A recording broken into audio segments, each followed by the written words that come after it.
Jumlah wilayah di utara Gaza, Palestina terus diserang Israel. Padahal kesepakatan gencatan senjata antara Israel dengan Hamas telah ditandatangani. Serangan-serangan udara Israel ini melukai 4 warga sipil di permukiman Zaiton. Sementara di Gaza Selatan, tentara Israel menembaki sejumlah wilayah di Khan Yunis, 3 orang warga sipil pun terluka. Sementara itu, pada Rabu waktu setempat, delegasi dari Israel dan Hamas telah mencapai kesepakatan damai yang diajukan Presiden Amerika Serikat Donald Trump. Hamas menerima usulan pembebasan tawanan Israel jika Israel menyetujui perdamaian abadi dan penarikan penuh pasukan Israel dari Gaza. Indonesia's been amazing. Indonesia's been fantastic. The whole world has come together for this. People that didn't get along, people that didn't like each other, neighboring countries that frankly didn't like each other, but now it's just this moment in time. So we look forward to welcoming the hostages like you can't believe home to their families, and that'll take place early next week. We hope Monday or Tuesday. Sementara Indonesia terus terlibat aktif dalam pembentukan rencana perdamaian ini. Salah satunya dengan mendorong keterlibatan Amerika Serikat dalam rencana perdamaian abadi di tanah Palestina. Dan semuanya ada di dalam satu kesepahaman dan kesepakatan bahwa perlu keterlibatan Amerika Serikat untuk bisa menyelesaikan permasalahan ini.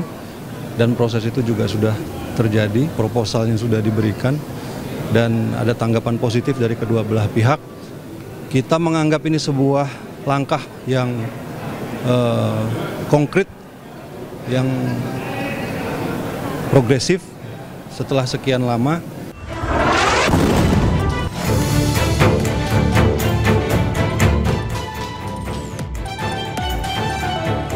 Genosida warga Gaza oleh Israel telah berlangsung selama 2 tahun. Serangan ini telah merenggut lebih dari 67.000 nyawa warga Palestina dan melukai ratusan ribu lainnya. Pemirsa, pemerintah akan audit menyeluruh ambruknya pondok pesantren Al-Khazini di Sidoarjo, Jawa Timur. Tidak hanya itu, bangunan Ponpes Al-Khazini pun akan dicek legalitasnya.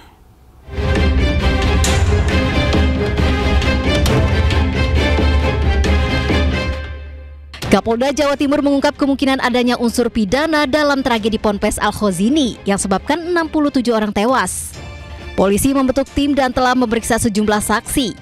Adapun jerat pasal yang akan disangkakan yakni tentang kelalaian yang sebabkan kematian. Adapun pasal-pasal yang akan kami sangkakan di sini adalah pasal 359 KUHP dan atau pasal 360 KUHP, kelalaian yang menyebabkan kematian dan atau luka berat. Kemudian kita juga menerapkan pasal 46 ayat 3 dan atau pasal 47 ayat 2 Undang-Undang Nomor 28 Tahun 2002 tentang bangunan gedung terkait dalam pemenuhan persyaratan teknis bangunan.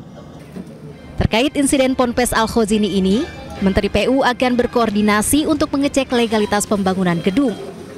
Harusnya kan semua pesantren itu ada izin, dulu kan namanya izin mendirikan bangunan ya, kan sekarang namanya ganti PBG. Nah itu nanti kita akan koordinasi dengan PBG itu sendiri, karena kewenangannya dari Pemda, jadi kita pasti koordinasi dengan Kementerian Dalam Negeri dan Kementerian Agama, karena Ponpes itu kan di bawah Kementerian Agama. Sementara itu, Menko Bidang Pemberdayaan Masyarakat Muhaimin Iskandar akan melakukan audit dengan melibatkan data dari pemerintah daerah dan laporan masyarakat. Pondok pesantren diimbau memiliki persetujuan bangunan gedung. Proses pembangunan Ponpes akan dihentikan jika tidak memiliki PBG. Tim Liputan iNews melaporkan. Pasca robohnya bangunan di Ponpes Al-Khazini, Sidoarjo, Kementerian PUPR meninjau sejumlah pondok pesantren di Jawa Timur. Tinjauan ini untuk memastikan bangunan pondok pesantren masih kokoh dan layak.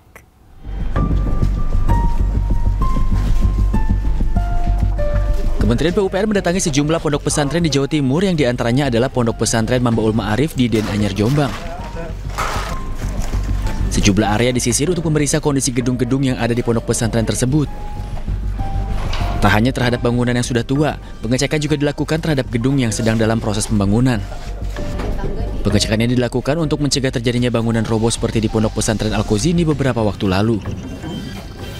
Kalau dari hasil peninjauan sementara kami belum bisa bicara detail ya secara teknis, tapi kalau secara visual sebetulnya kalau bangunan lamanya terlihat masih kokoh, tetapi ada rencana tambahan tadi renovasi aula ya Pak. Renovasi aula yang belum kami rekomendasikan untuk dilakukan penambahan ke atas itu karena dari sisi kekuatan struktur kelihatannya tidak memungkinkan, sehingga dari pihak pesantren juga sudah berinisiatif untuk memindahkan lokasi di lahan baru. Selain meninjau sejumlah bangunan Ponpes, Kementerian PUPR juga merekomendasikan agar seluruh bangunan yang ada di Ponpes Al-Khozini direkonstruksi atau dibangun ulang. Dari Jombang, Jawa Timur, Mukhtar Bagus, iNews melaporkan. Pemirsa, lagi-lagi akibat lemahnya konstruksi bangunan, sebuah aula pondok pesantren ambruk. Kali ini terjadi di Pondok Pesantren Al-Hikmah, Lampung Selatan, Lampung.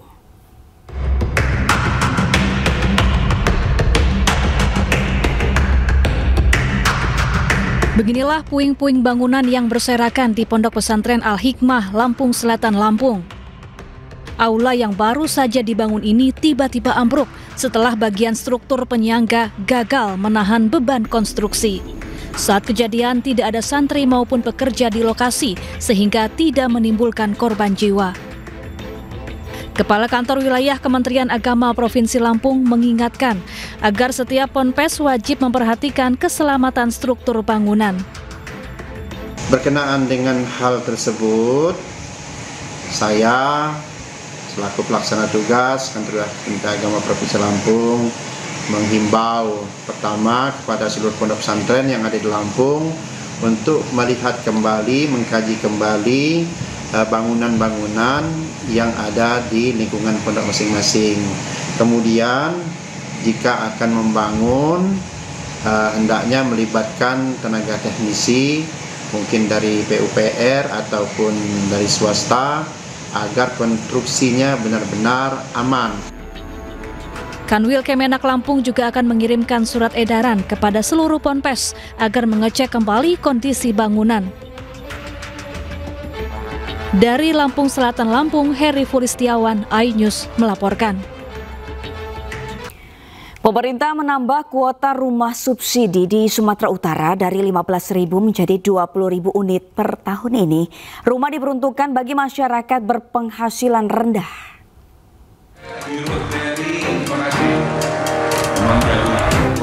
Menteri Perumahan dan Kawasan Permukiman Marwarar Sirait dan Menteri Dalam Negeri Tito Karnavian menyerahkan kunci rumah subsidi kepada pemilik rumah di Medan, Sumatera Utara. Kegiatan ini merupakan bagian dari program 3 juta rumah subsidi yang direalisasikan pemerintahan Prabowo Gibran. Marwarar Sirait menyebut menambah kuota rumah subsidi di Sumatera Utara dari 15.000 menjadi 20.000 unit rumah. Berikutnya kita buat di Sumatera Utara. Apalagi nanti kita sudah naikkan kuotanya. Tahun ini tinggal 2 bulan setengah. Saya sudah naikkan dari 15.000 jadi 20.000. Tahun depan Pak Bobi minta 25.000, tadi saya sudah perintahkan 25.000 buat Sumatera Utara. Penambahan kuota ini diharapkan bermanfaat bagi para pengembang, kontraktor, dan penjual bahan bangunan di Sumatera Utara, sehingga perputaran ekonomi masyarakat akan meningkat. Dari Medan, Sumatera Utara, Aminur Rashid, iNews melaporkan.